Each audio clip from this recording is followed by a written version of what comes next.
Hello! Ito pong muli si Nanette ng Net Cooking. Ngayong araw na ito ay magluluto po tayo ng isa na naman sa favorite nating mga Pilipino. Ito po ay ang ginataang alimasag. At ito po ang ating mga kailangan.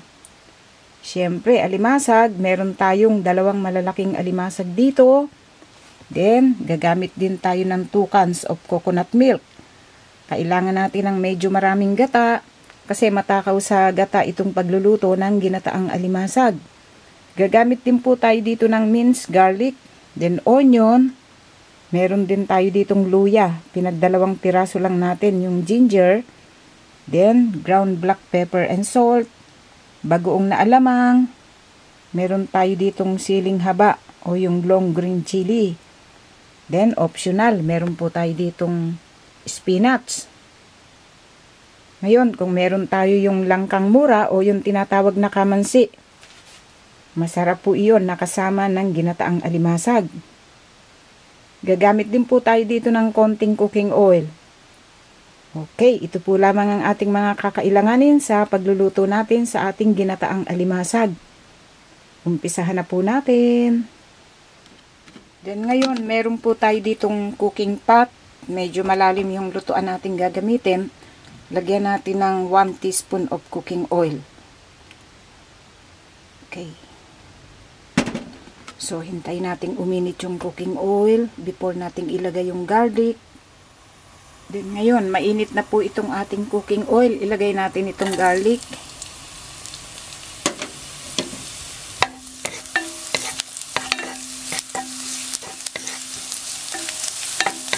So, pag nag-brown itong garlic, ilagay natin yung onion.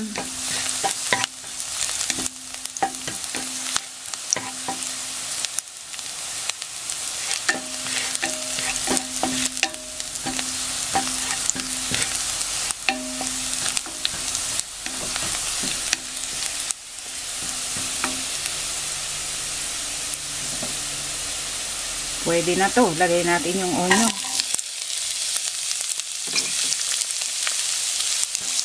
So, hintayin lang natin maluto itong onion.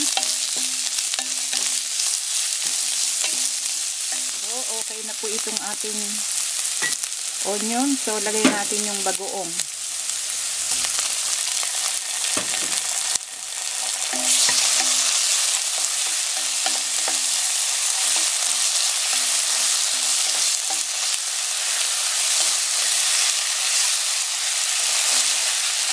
Okay, gisahin lang natin mabuti itong bagoong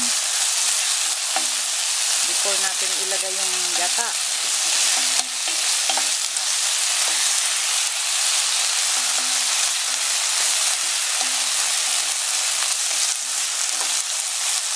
Then dito po ilalagay natin yung coconut milk.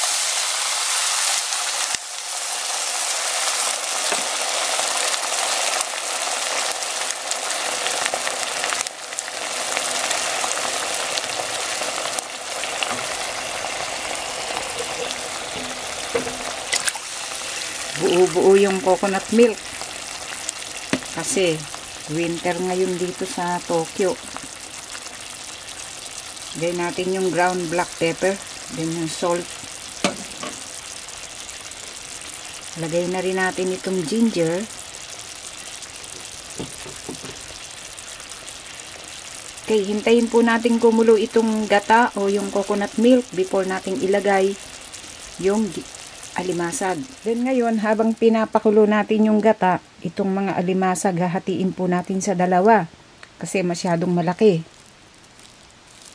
So ito, nahati na natin yung isa, pinagdalawang hiwa lang natin. So ayan yung loob niya. So mataba itong alimasag na to. Maganda yung laman. Sabi nila pag babae ang alimasag, maganda ang loob eh. Siguro babae yung ganito. Yan. Okay. Hawain natin. Okay. Maganda yung hinahati natin ganito para yung gata ma-absorb ditong alimasag. Okay. Ilalagay po natin ito pag kumukulo na yung gata. Then ngayon, kumukulo na po itong ating gata. So, ang gagawin natin, ilalagay na natin itong mga alimasag.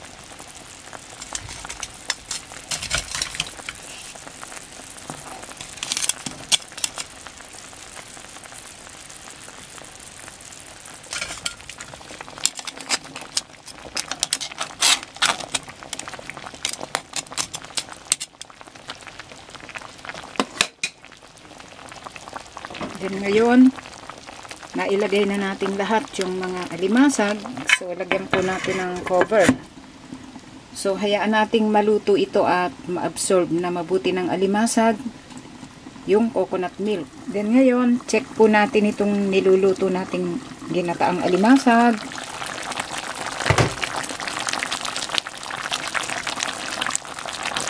Then, ang gagawin po natin ngayon, ilagay natin itong siling haba.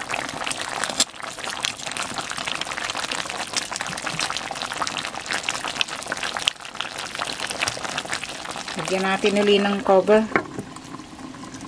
Hintayin natin medyo maluto yung sili o lumambot para kumatas ng konti yung anghang niya doon sa sauce ng ginataan. Then, after 1 minute, tingnan ulit natin.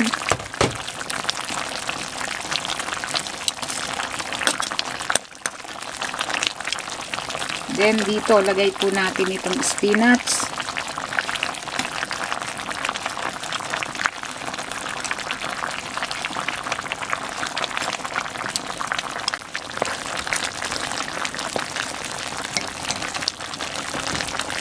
Then, lagyan po natin ng cover. So, i-turn off na po natin yung heat kasi itong spinach, pag nainitan ito at nalanta, okay na po ito para hindi siya ma-overcook. Okay, then ngayon, pwede na po natin itong iserve at kainin.